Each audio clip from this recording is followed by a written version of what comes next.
Buff Audiobook Indonesia.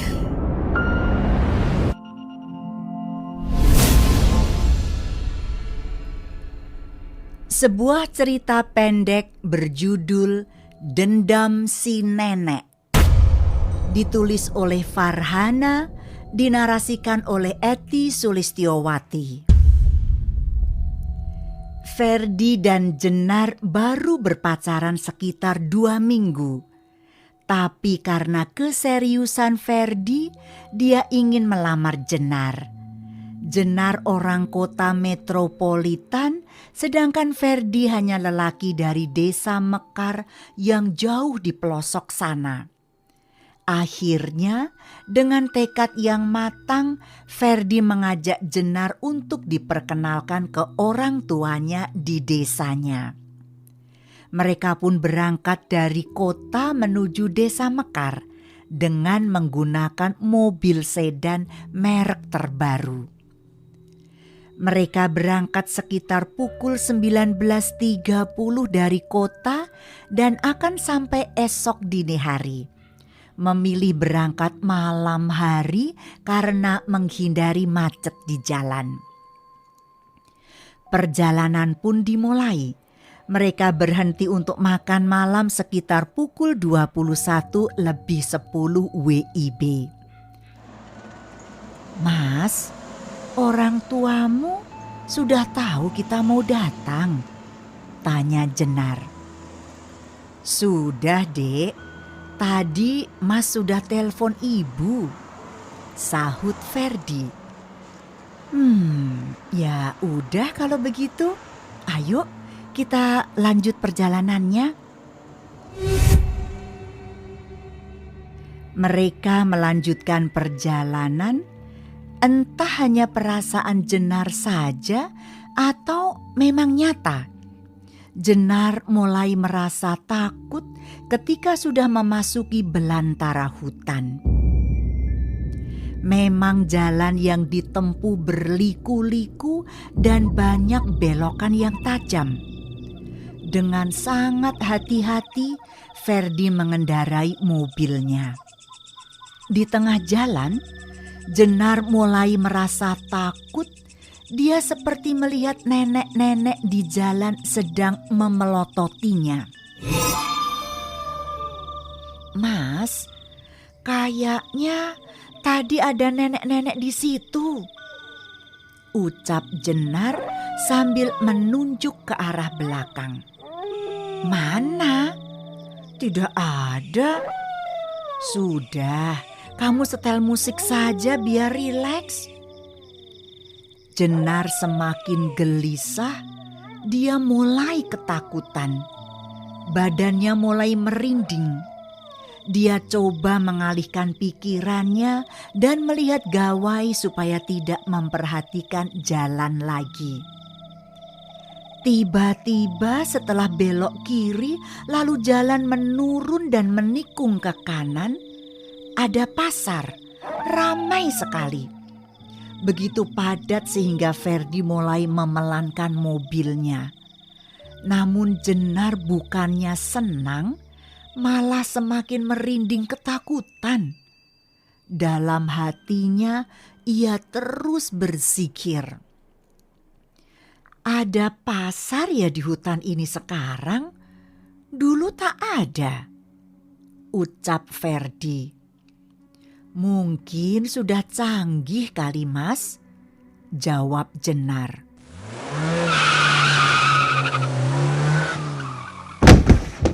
Seketika ada suara orang tertabrak motor di depan mobil Ferdi. Seketika Ferdi dan Jenar berhenti dan keluar dari mobil lalu menghampiri korban. "Ada yang luka, Nek," ucap Ferdi. Nenek menjawab, "Tidak, Dok. Saya masih bisa berjalan." Hati Jenar makin ketakutan. "Rumahnya di mana emang?" "Di sana, dekat," ucapnya sambil menunjuk arah rumah Ferdi. "Kita searah, mari saya antar." "Tidak, Dok. Saya dijemput cucu saya." "Oh, ya sudah, saya duluan ya, Nek." Ferdi dan Jenar kembali menuju mobil yang mereka kendarai. Hati Jenar merasa senang bukan karena dia pelit, tapi karena dia takut. Dia berpikir ada yang aneh dengan kejadian ini. Tak lama kemudian sampai di rumah Ferdi. Rumah yang terlihat rapi dan sederhana, tetapi rumahnya masih berjarak jauh-jauh dari tetangganya. Sekitar pukul 3:20 mereka sampai. Karena sudah pagi, mereka memutuskan untuk istirahat. Jenar tidur di kamar Ferdi, sedangkan Ferdi tidur di ruang tamu. Keesokan paginya, Jenar bangun agak pagi. Karena ini rumah mertua, dia tidak mau dicap pemalas. Dibuka jendela kamar Ferdi, seketika dia merinding. Terlihat dari jendela, nenek yang semalam tertabrak kakinya jalan tertatih-tatih.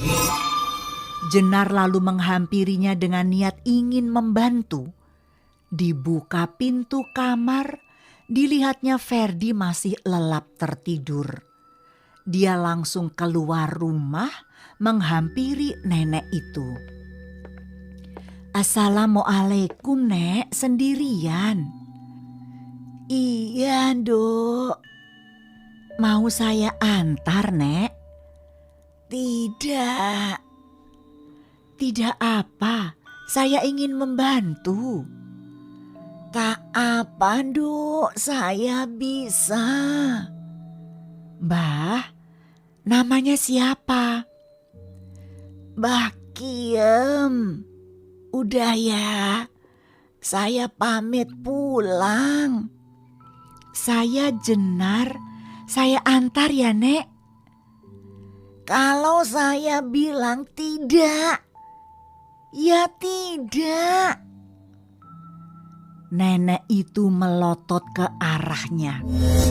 Jenar seketika langsung pamit kembali lagi ke rumah Ferdi dengan wajah pucat, keringat dingin, dan tampak bingung. Dia langsung menuju dapur, namun tak ada siapa-siapa.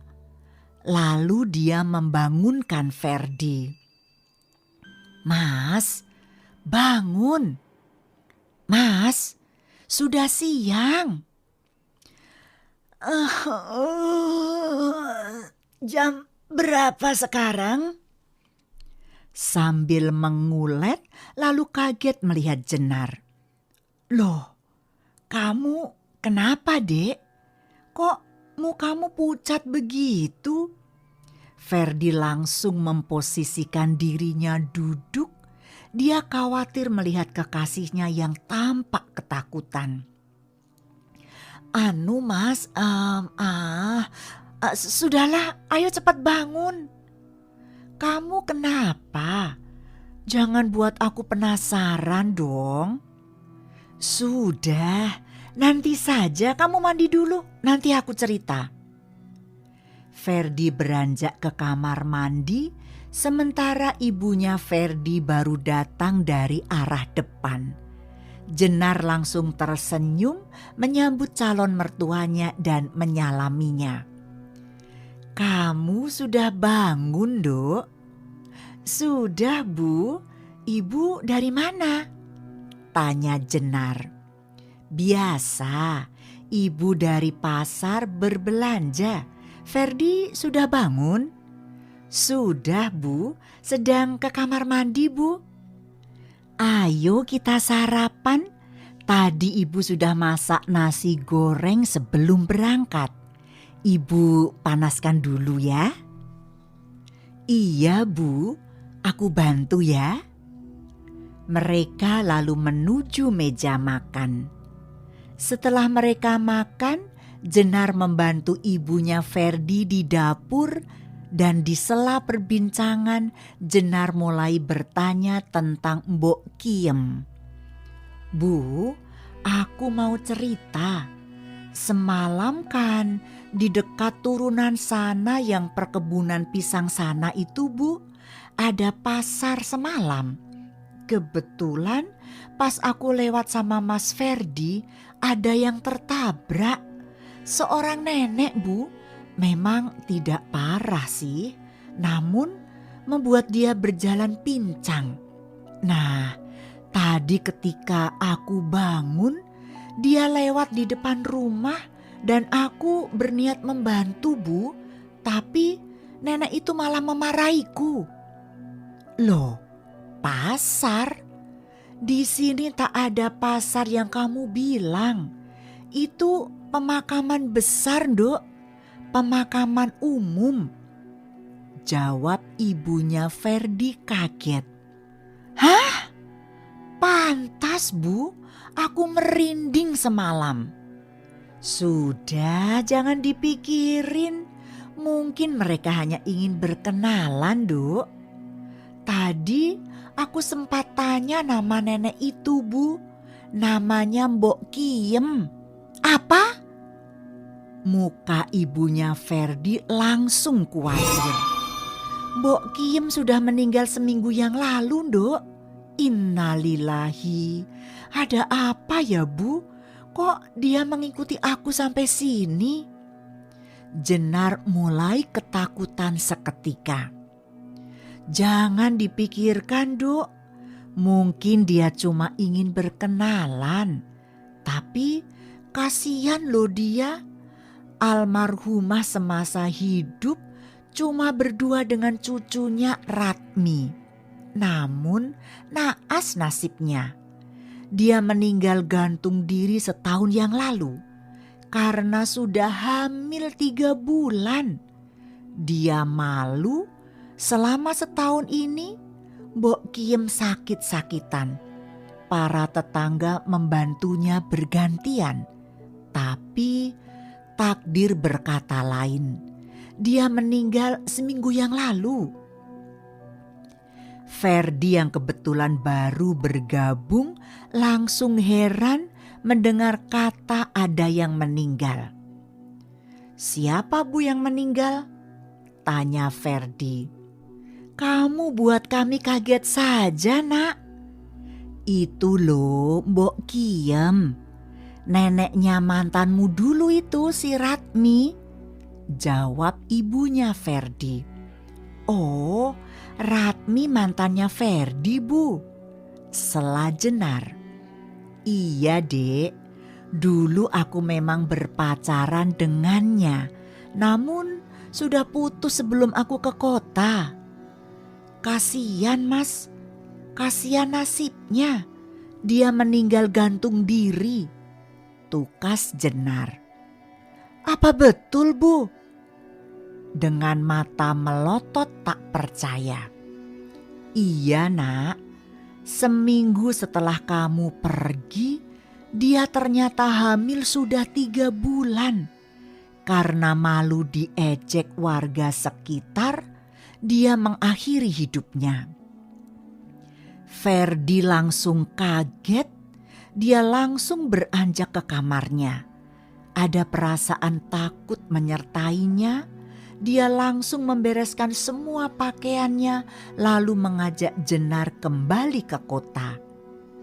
Ibunya yang kaget melihat tingkah laku anaknya, heran dengan alasan bosnya mengajak meeting. Esok hari, Jenar dan Ferdi kembali ke kota. Ferdi mengendarai mobilnya dengan penuh ketakutan. Jenar yang melihat hal itu hanya terdiam saja. Dia bingung harus berkata apa. Namun di tengah perjalanan depan makam besar, tiba-tiba mobil Ferdi menabrak sebuah pohon karena menghindari sesuatu yang dia lihat di depannya. dia melihat seorang nenek yang tiba-tiba menyeberang jalan. Tabrakan pun tak bisa dihindari. Setelah itu mereka dibawa ke rumah sakit terdekat. Namun naas nasib Ferdi, dia tak tertolong karena benturan yang kencang. Sementara Jenar selamat, hanya beberapa luka di tubuhnya. Setelah Ferdi dimakamkan dan Jenar sembuh, dia kembali ke kota. Sedangkan keluarga Ferdi masih berduka. Di tengah bela sungkawa, Mbok Puji tetangga Mbok Kiem dulu mendatangi rumah Ferdi. Dia mulai menjelaskan perihal yang memang sangat rahasia. Tentang Ferdi yang dulu mengkhianati Ratmi. Dia yang telah menghamilinya sehingga dia pergi ke kota, sedangkan Ratmi hanya perempuan miskin yang tidak berani mengungkap kebenaran dan bernasib naas. Mbok Puji bilang malam sebelum Ratmi meninggal, dia melihat Ratmi menangis dan berbicara pada neneknya. Dia berpikir hanya curhatan biasa. Dia tak tahu kalau Ratmi sampai nekat bunuh diri. Setelah tahu kabar pulangnya Ferdi, dia langsung datang untuk memberitahu pesan dari Ratmi di sebuah buku diarinya. Namun Mbok Puji telat. Ternyata Ferdi sudah meninggal dan isi surat itu adalah pesan bahwa suatu saat kamu akan kembali bersamaku dan anak kita, Mas. See you on the next story.